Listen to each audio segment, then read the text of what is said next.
Hello guys, good morning. Welcome back to my channel. This is my first video for this year 2025. Kumusta po ang New Year nyo? Pag-usapan po natin.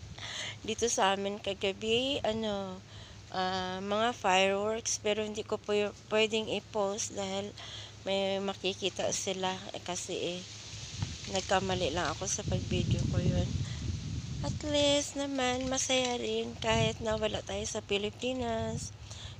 Ito po ang view namin, oh. Gising na pala yung tatay ko. Ayan guys, gising na siya. Malas naman, oh. Ngayon lang ako nag-video.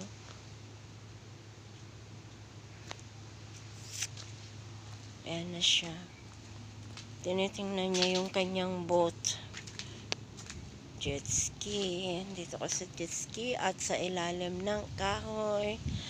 Shout out pala sa lahat-lahat dyan. At sa lahat-lahat ding nanonood ng aking videos. Ayan guys, oh. Malamig kasi winter na dito. Kaya nakasuot tayo ng mahabang damit. Ang sasakyan, oh. Ang daming sasakyan nilang nakaparking, oh. Doon, yung way na yun, oh. Ayun, guys, makita niyo ba? Ayun, oh, may mga tent doon, oh. Yan, to straight yan siya, yan. Kaya ito yung vlog nila kagabing ginawa, oh. Nanood sila ng basketball. Soccer yata, ng Kuwaiti, kagabi naka-uniform sila, nanood ng, ng volleyball. I think so.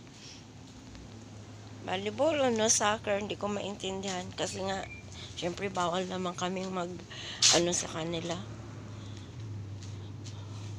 Ay, panood.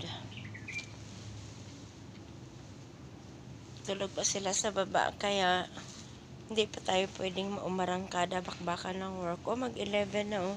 Siyempre kasi matagal silang nakatulog kagabi. Matagal din yan silang magising sa umaga.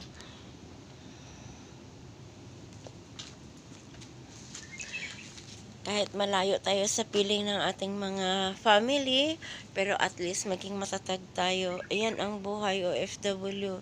Laban pa rin, no? Walang nilalabanan. At least sa pamumuhay lang ang namin dito, yung future, tapos magbigyan ng mga magandang kinabukasan ang mga anak natin. At yun na, mag-ipon-ipon na rin tayo for good kasi malapit na rin tayong magre-retire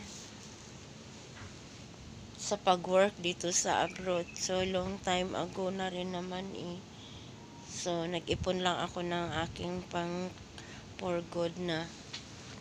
Tsaka, yung mag-aasawa yung anak kong lalaki na panganay. So, syempre kailangan pa natin ng pera, diba? So, konting tiis na lang at tayo ay magpo-for good na rin sa Philippines at iwan